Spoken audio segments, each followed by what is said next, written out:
Good afternoon and welcome to the 7th annual MSC Helps Luncheon. So glad you guys are joining us online today. My name's Ted Colby. I spend most of the year helping people protect what matters most here at State Farm. But a few times I get the honor of getting called in to join the MSC team to help them as they achieve help, hope, and change in our community. We absolutely miss seeing you guys in person and meeting over lunch, but the good news is in your office, you can close the door, have a snack, and you don't have to wear a face mask to hang out with us today. So we're going to get started. But before we do, as we're all watching from our homes and offices throughout South King County today, we would like to acknowledge that we are collectively gathered on the ancestral territory of the Muckleshoot, Duwamish, Coastal Salish, and Puyallup tribes. We pay respect to their elders, both past and present, as well as living descendants and future generations. We also want to start out by thanking our presenting sponsor, Shelter Resources, who've been longtime partners with MSC in building affordable housing throughout South King and North Pierce County. We also have several other sponsors that you're going to see on your screen throughout the event. I think they're on that side of me. And man, we just want to say thank you so much. Those are the folks who make it possible for us to have events like this and for us to achieve the change that we're creating in the community. Well, we are here to see what MSC does, and we're going to hear from Kailyn Moore today. I can't emphasize enough that we are also here to raise some money, guys. This is a fundraiser that supports everything that we do in the community. And so we're so appreciative of what you do. I want to give you a little tour guide here. First off, if you're watching on the fundraising page, there should be a button just up to my right that says donate. You can click right on that and hop in. If you're not on that site right now, or if you're coming back later on, you can simply go to mschelps.org, mschelps.org, click the donate button, type in $1 million or any other amount, whatever you're comfortable with, click submit, and that money is going to go directly to the folks on the front lines helping those most in need in the community. If folks, we want to start out now again introducing our King County Council member, Dave Upthgrove. We thank him for chairing today's event, and we're going to invite him to share a few words with you as we get going for today's luncheon. The murder of George Floyd has elevated an important national movement. This movement is about justice, justice for Black, Indigenous, and people of color. Delivering justice means rooting out institutional racism throughout our criminal justice system. It means ensuring people not only are safe, but feel safe in their community. And delivering justice means listening to the voices of those most impacted by injustice, which is why I thank you for being here today to listen and learn from our keynote speaker, Kailyn Moore. Here in King County, we're also locked in a battle against a deadly pandemic. The first COVID death in the nation was here, in King County. County public health departments are the front line of defense. Never have my responsibilities as a King County council member been more serious. Protecting public health and safety must be the priority during this pandemic. While the federal government is failing us, King County is leading the nation in a smart, science-based approach. My experience has taught me to support our public health professionals and give them the resources to do their jobs. So we gather today in some dark times. The inequality that has led to the cries for justice in the streets has been made worse and laid bare by the public health crisis. Existing inequalities have been made worse. This is why the work of the Multi-Service Center is so important, now more than ever. This is why your support is appreciated now more than ever. The Multi-Service Center strengthens communities, provides comprehensive.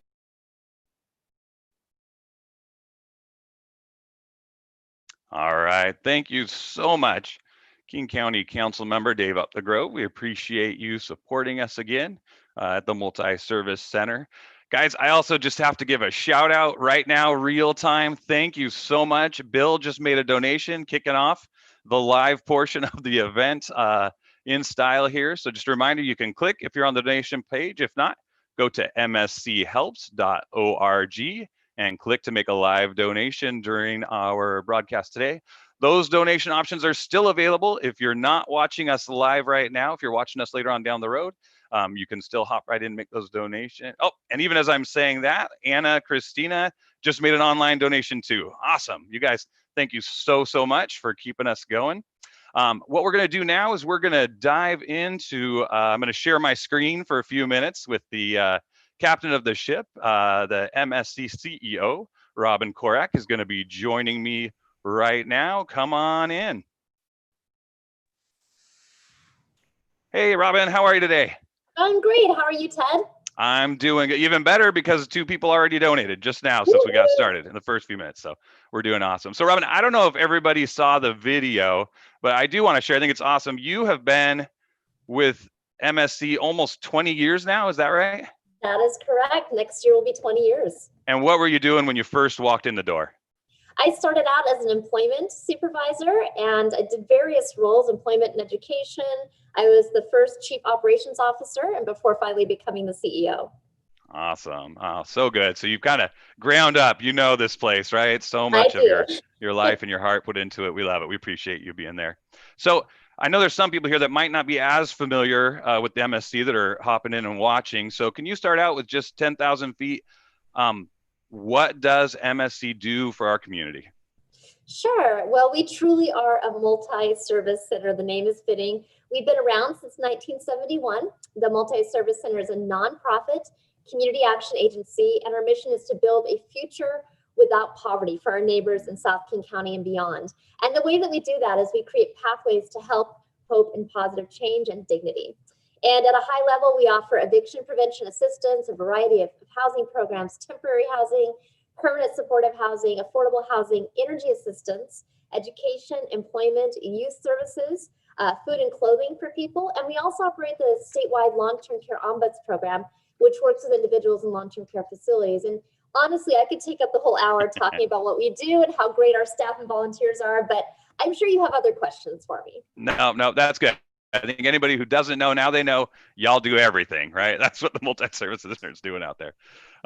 So I know you've been asked this before, but again, everybody watching today, I think it's cool for them to hear, how have you guys been impacted with the pandemic and kind of everything going on in this crazy 2020? Sure. We've had to pivot really quickly. In fact, early on, because of our long-term care ombuds program, we were in the first center that had the breakout of the pandemic.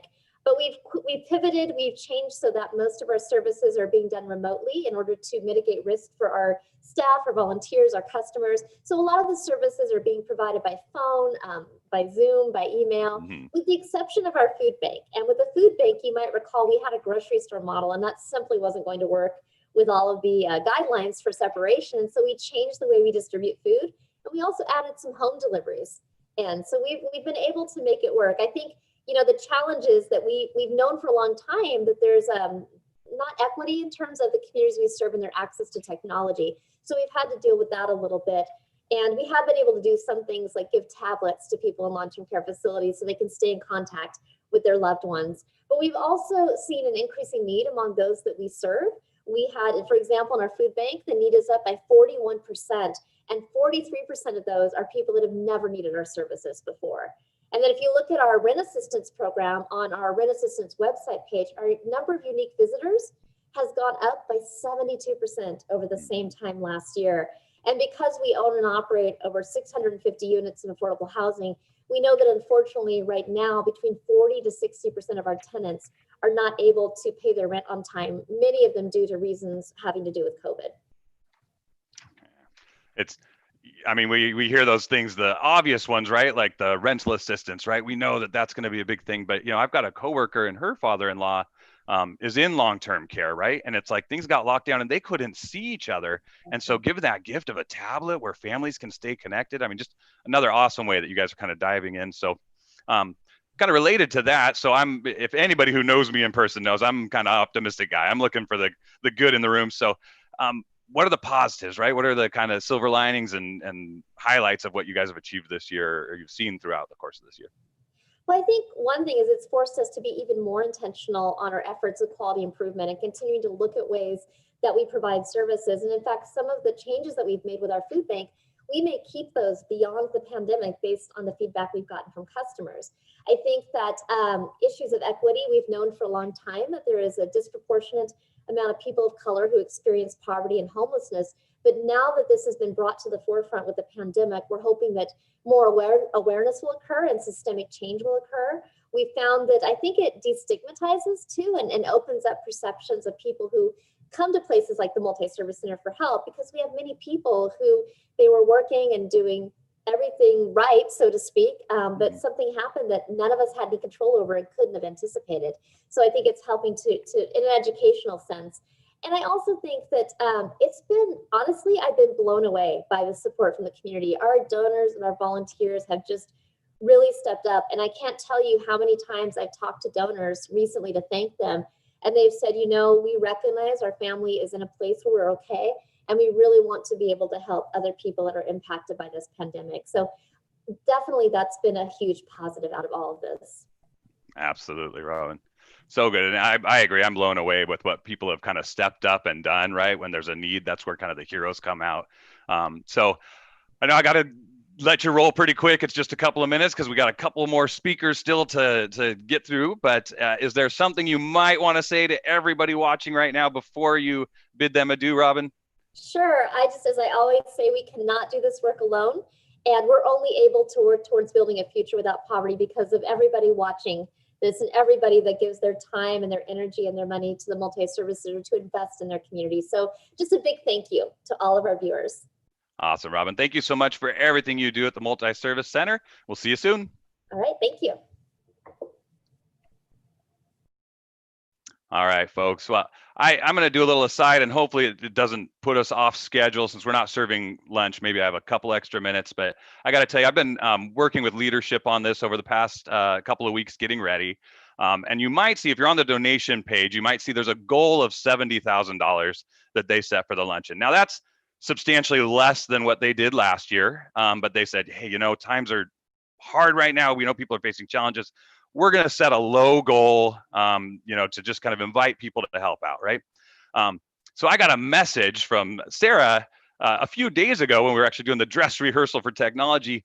And she said, you know what, you guys, we've blown that out of the water and the luncheon hasn't even happened yet. Guys, we passed 70,000 before the lunch even happened.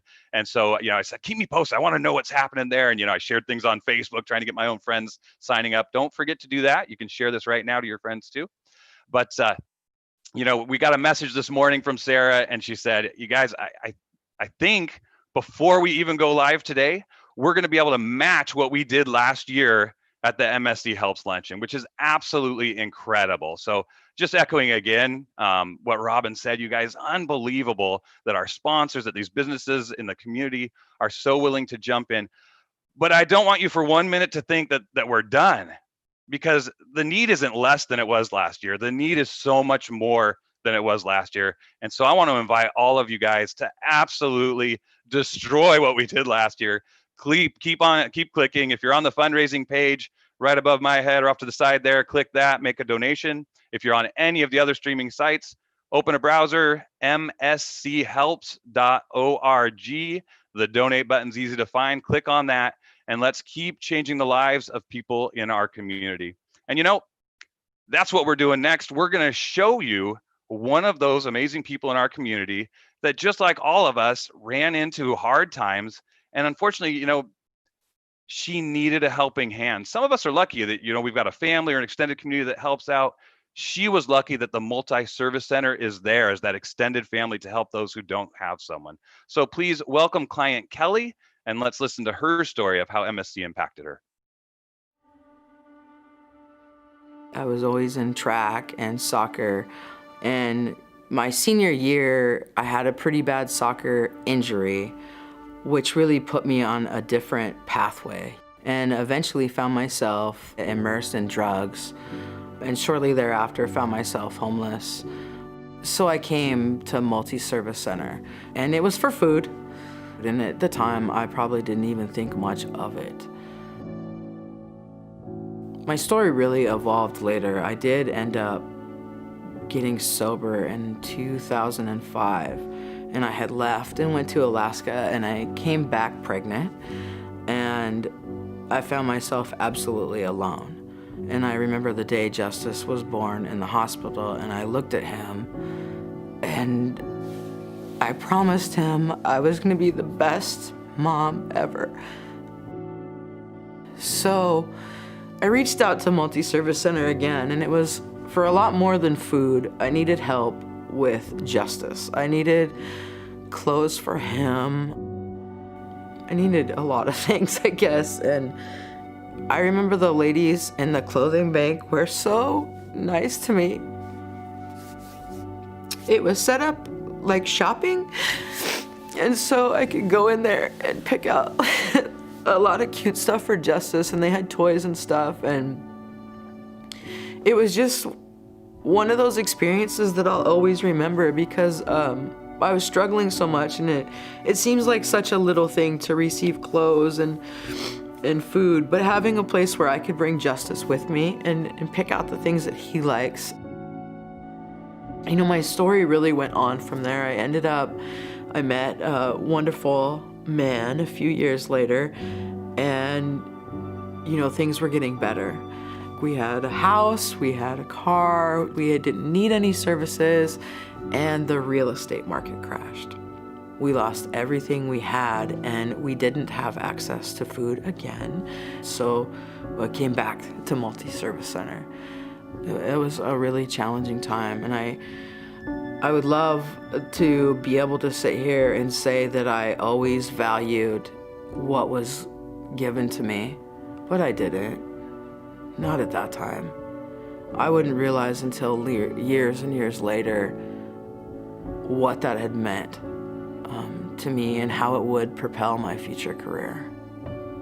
I looked back at all the help that I had gotten from the Multi-Service Center, and I changed my career path, and I majored in nonprofit at the University of Washington, received my bachelor's degree in 2015, and now that's what I do. I want to be that person who helped me out. The struggle is 100% real. That hasn't gone away. That's why we have to be advocates. That's why we have to continue to serve our community. That's why we have to be strong.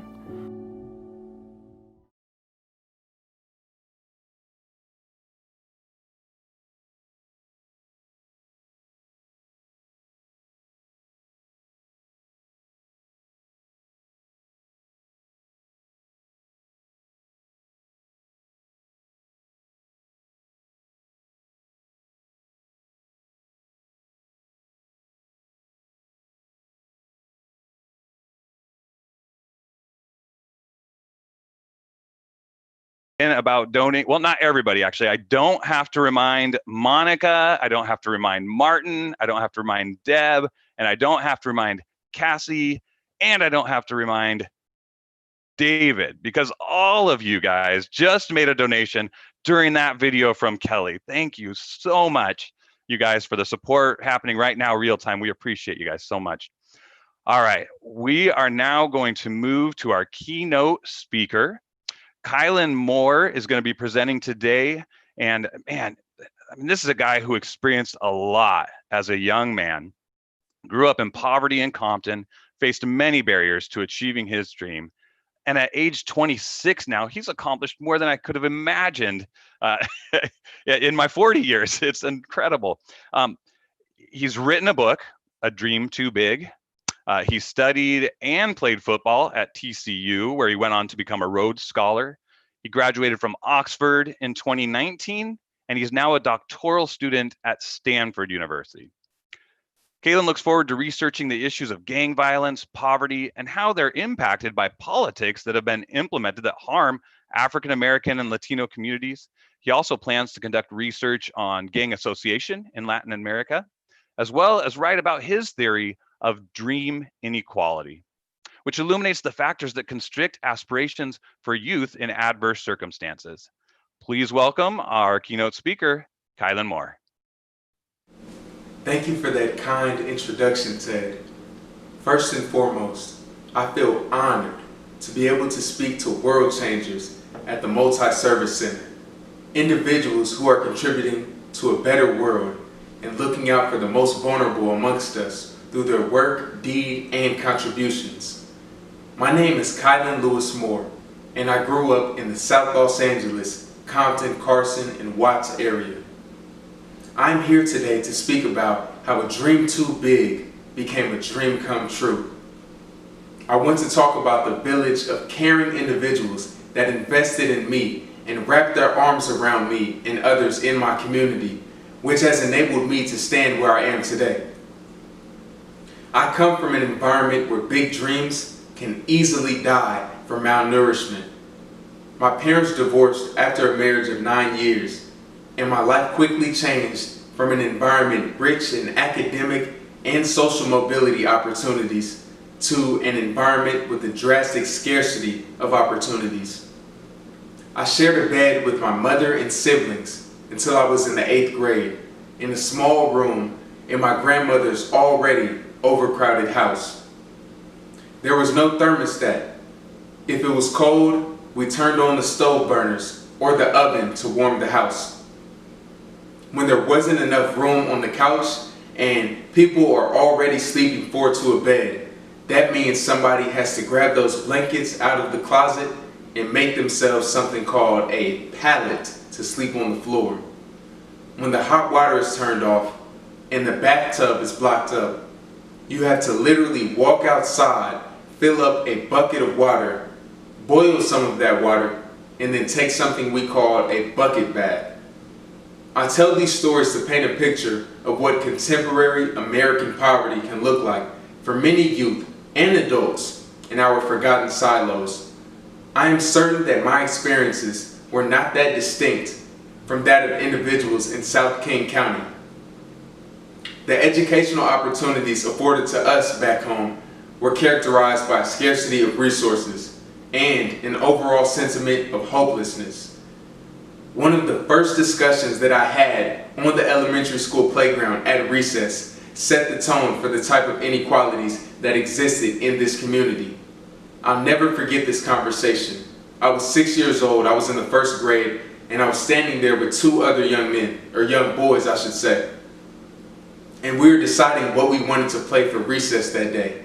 And one of the boys popped off the discussion. He said, "One day, when I go to prison, I'm going to become a Crip automatically, a gang member." And then the next young man, or young boy I should say, said, "One day when I go to prison, I'm going to pretend to be religious. I heard they won't mess with you if you're religious." When it came my time to say what I would do one day when I went to prison, I was at a loss for words. I didn't know what to say. I had nothing to contribute to the conversation. Up to that point, those first 6 years of my life, I had never saw myself as someone that would one day inhabit a prison. The students that one day envisioned what they would do when they went to prison were only speaking their reality. The expectations that were shaped, or the expectations that the young boys had of themselves, were shaped by a stark reality that had very little to do with them. They knew the expectations that society unfairly hoisted upon them at an early age, but they had no idea why this was so. Gang membership and crime more broadly was not the cause of these problems, but rather the effect of being in an under-resourced area with concentrated poverty. It is sad to admit it, but I've never seen a Montessori school for young black boys. I've never come across a Kumon Mathematics Center, even though we know through scholarly research that mentorship programs, employment programs, training programs, and poverty alleviation organizations such as the MSC are the greatest tools that we have to fight against gang membership, incarceration, and poverty. There was still a paucity of these programs. On that playground in 1st grade, all that young boy knew was that one day when he went to prison, he was going to become a Crip automatically. Suffice it to say, my daily thoughts were often monopolized with strategizing how to keep my body out of mortal harm. When you factor in constant confrontation with gang activity, one can easily understand how hard it is to have big dreams. Still, I took bold steps towards my future, using education as an impetus for change in my life. I'm glad to share some of my story with a meeting full of individuals that are heavily invested in fighting for the little girl and the little guy. Individuals who are invested in the future of our cities, our nation, and our world. Now, I would love to tell you that your journey to do this work will be free of adversity, but this will not be the case. COVID-19 has already shown you that. But I want to tell you that it is important to continue the fight for the betterment of the lives of others. You will indeed face adversity, as I have. But I want to tell you a story about how I responded to adversity in my life, and hopefully there are some unique insights that you could draw from this story. After leaving inner city Los Angeles for college, my hope for a better life was being realized, finally. But hardships still came, as they often do. I sustained a debilitating back injury as a college athlete that raised the question if I would ever be able to run again, let alone get back out there on the football field. It was during this time that I felt myself getting depressed, thinking about and doubting if I could push through to achieve those great things that I imagined when I left high school. To motivate myself, I wrote down 2 dreams too big, the biggest dreams that I can imagine at that time, on a piece of paper. I wrote down Division I football player and PhD. Division I football player, it had nothing to do with football, nothing to do with the field, the fans, scoring touchdowns, making tackles. It had everything to do with changing a legacy in my family, what it meant to be a man with the last name Moore in my family. I told myself that I would rehabilitate my mind, my body, and my spirit, but more importantly, I would not stop playing football until my father could see me from the prison cell that he currently sits in a maximum security prison, serving a life sentence. PhD. I wrote down Harvard PhD. At the time, I could not find Harvard on a map, didn't know what state it was in, and I certainly didn't fully understand what a PhD was.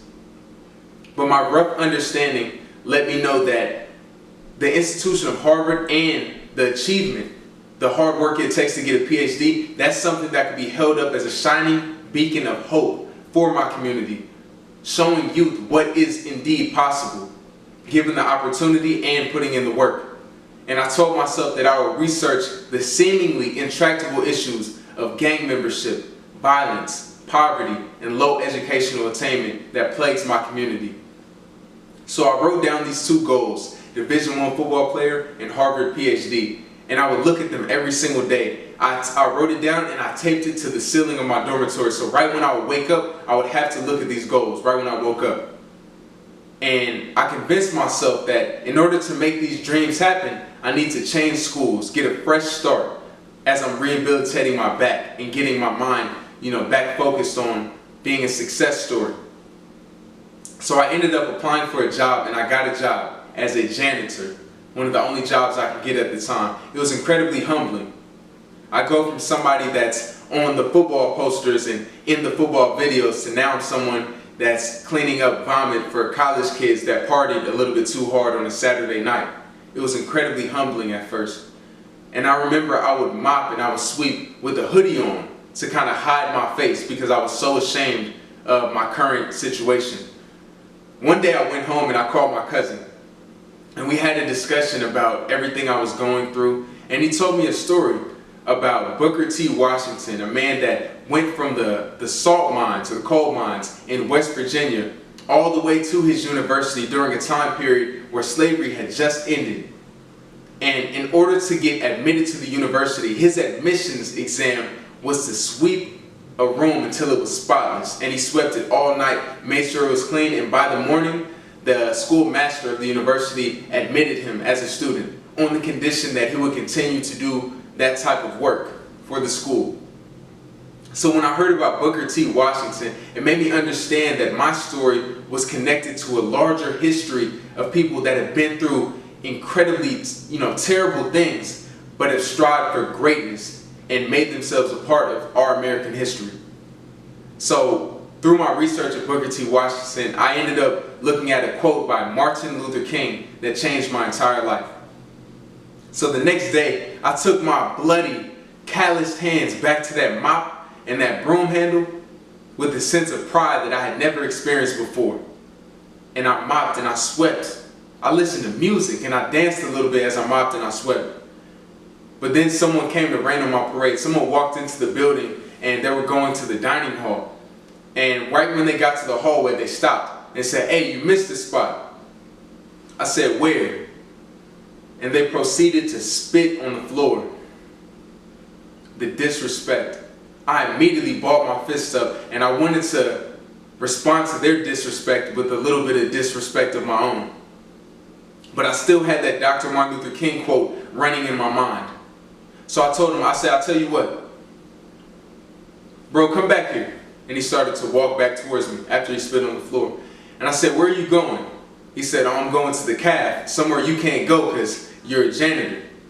I said, "Is that right? I'll tell you what, when you go to that caf, tell them to put that food into your hands. Then take that food from your hands, bring it back out here, and eat it off this floor. That's how clean this floor is going to be when you get back. Have a nice day."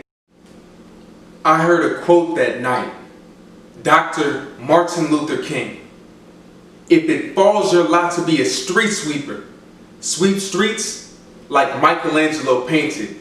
Sweep streets like Beethoven composed music. Sweep streets like Shakespeare wrote poetry. Sweep streets so well that when you die, may all the hosts of heaven and earth look upon your grave and say, there lived a street sweeper who did his job well." I changed my entire mindset on that day. I said, if I'm going to be a janitor, then I'll be the best dang janitor that ever lived. If anyone comes past this spot on this campus, they will know Kailyn Moore has been there because it's spotless. And this is the type of mindset that I started to embody in everything I did, and I encourage everyone to embody this janitorial mindset. Every single thing you do to the best of your ability, for this, especially for this work that has so much impact on people's lives. So I have to bring back into our memory the statement that the young man made. He said that I missed this spot. And now I think about how I went on to make good on that first promise, graduating from Texas Christian University, where I majored in economics, and where I was a Division I football player. And I did indeed make good on that first promise to myself, where my father did see me run down the field with Moore on the back of my jersey, from a TV in the prison recreation center, in the prison rec room. But he said I missed the spot. In 2017, I won the coveted Rhodes Scholarship, which enabled me to study at the University of Oxford in England for 2 years, where I earned my master's degree. But he said that I missed the spot. I spent my birthday last year, my 25th birthday, sitting in front of Michael Strahan on Good Morning America, speaking about my first book, A Dream Too Big, the story of an improbable journey from Compton to Oxford. But he said that I missed the spot. Deciding that I would become a professor, I had a tough decision to make this year, after I was admitted to PhD programs in sociology by Harvard, University of Pennsylvania, Brown, Northwestern, Berkeley, Chicago, and many others. But he said that I missed the spot.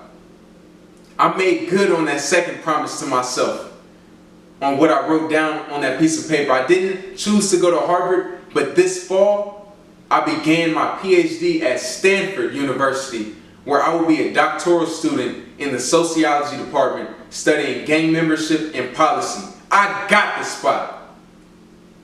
And today, I urge someone else to approach this work with that janitor mindset. To know that the little things to advance your organization's mission and the uplift of the community are critically important. To work at these things, day by day, layer by layer, brick by brick, as you cultivate this master vision. I speak of these successes not to bring attention to myself or to give myself a pat on the back, but to bring attention to the community that contributed to me being where I am today. I would do you a disservice today if I only credited myself for these accomplishments. There are two key African proverbs that are often cited when talking about the importance of community.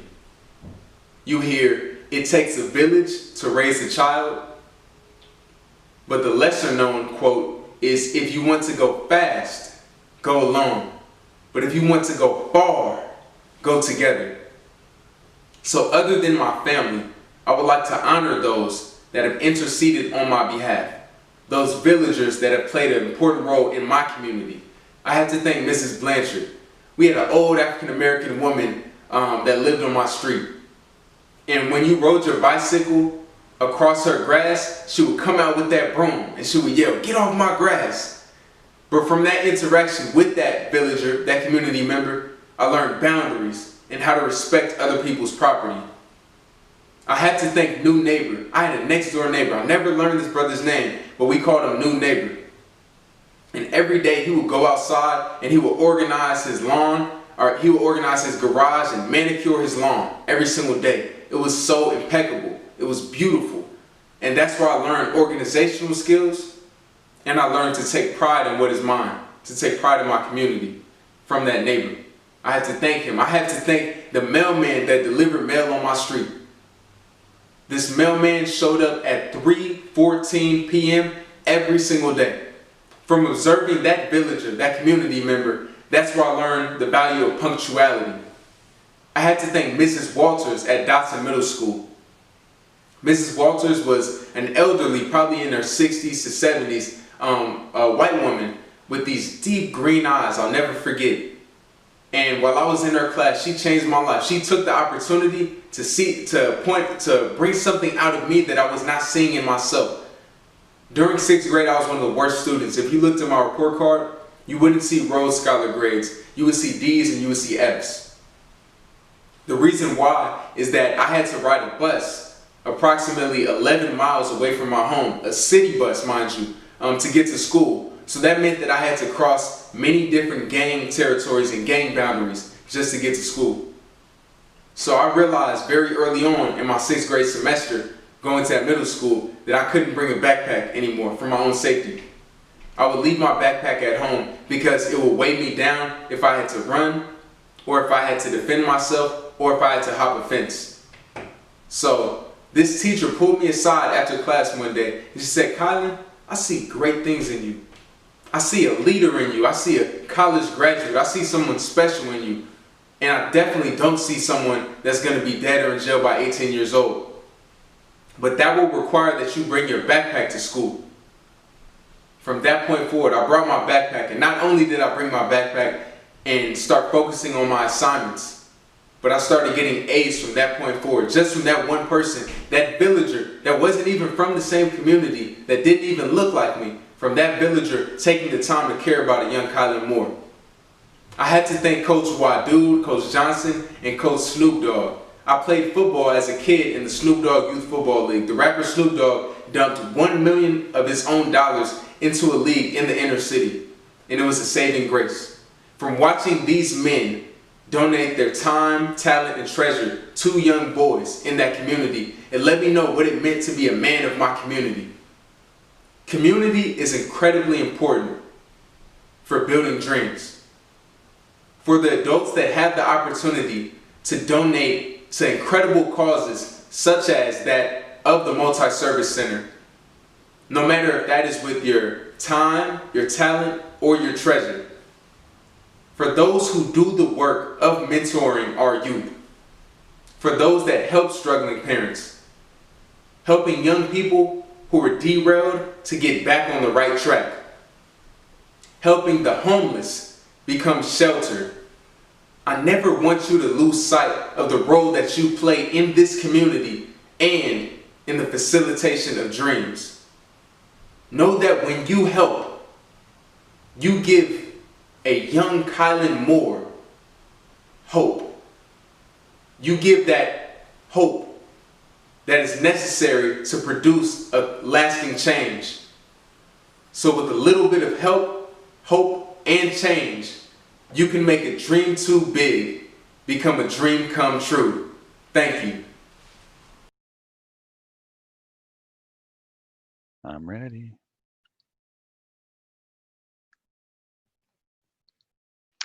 Awesome, you guys. I hope you enjoyed hearing from Kailyn. I am in love with that. Like, I put these goals and like I put them where I'm going to see them every single day, even if I don't know all the steps to get there yet, right? I'm going to set that goal.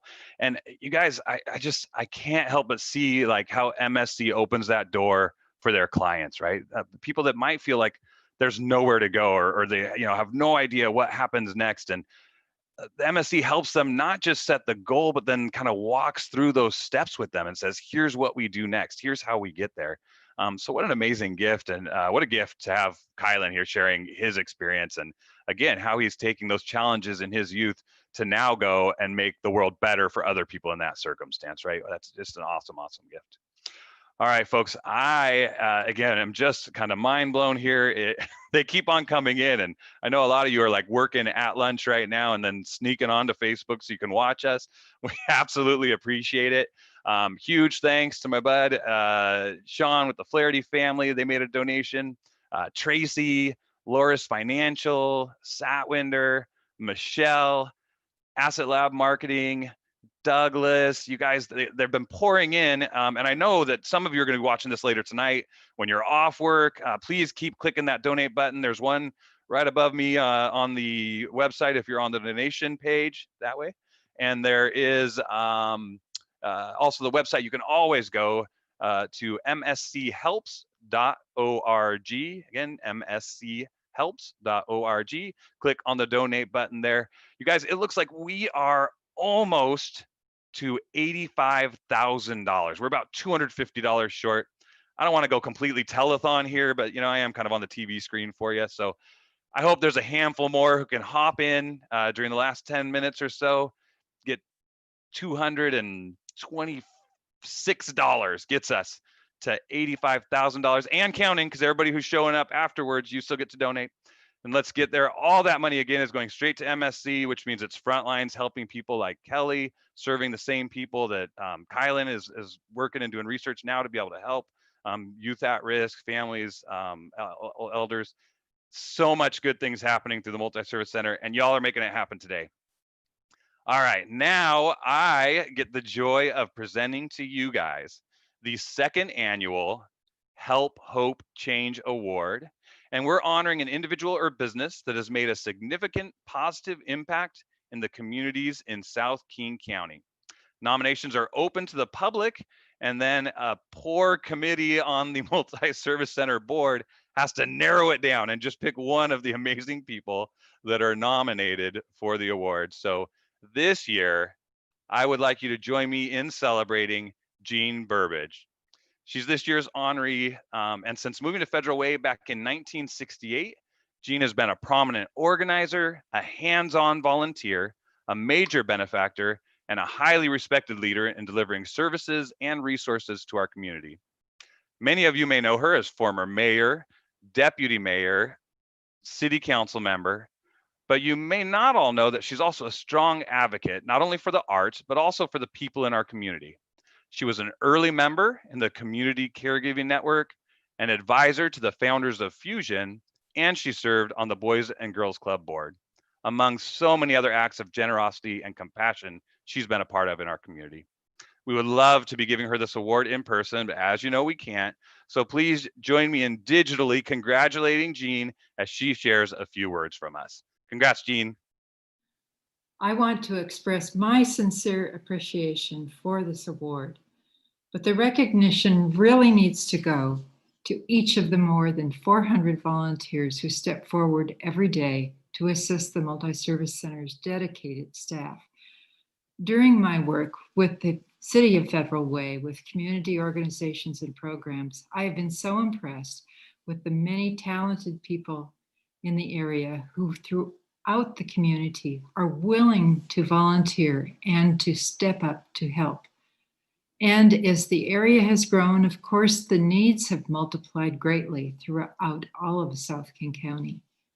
The Multi-Service Center, plays such a vital role in addressing these needs, offering direct support and, so importantly, the courage that people need to move forward, providing the hope that is essential to all of us. So let's all assist these fine programs to continue this essential work, giving of ourselves in any way that we can. Mm-hmm. All right, congrats again to Jeanne. I gotta say, her acceptance speech is exactly what makes her like magical, right? She's getting an award, and she says, "Thanks for giving me this award. Now let me give it to everybody else," because there's all these other people in the community doing awesome things. And that's who she is as a leader, right? She's pulling other people up and letting them be a part of it. And that's why we're honoring her today with our second annual award. Absolutely blessed to have her as part of the community. Guys, we're blessed to have Victor as part of the community. He just made another donation. Also, Ball Chiropractic, thank you so much for one more donation. I'm going to chat a little bit about our sponsors, and I think Sarah will give me a running total here right before we close.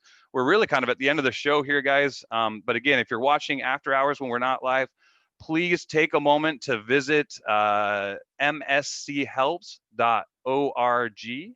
Again, mschelps.org. Click on the donate button. We want to make sure we offer our sincere gratitude once again, Shelter Resources. Thank you for so many years of being an absolutely amazing partner with the Multi-Service Center. And again, guys, on the side of the screen there, you see all these other sponsors that are helping us out. Those businesses are the ones that keep our community running and that are serving us in amazing ways. So please hop in and help those businesses out. Hit that donate button. And ladies and gentlemen, boys and girls, we're at 84,319. We're a few clicks away. We have already beaten last year and keep on racking those numbers up. And I cannot wait to see you, and I hope in person, for next year's MSC Helps Luncheon. Take care, everyone.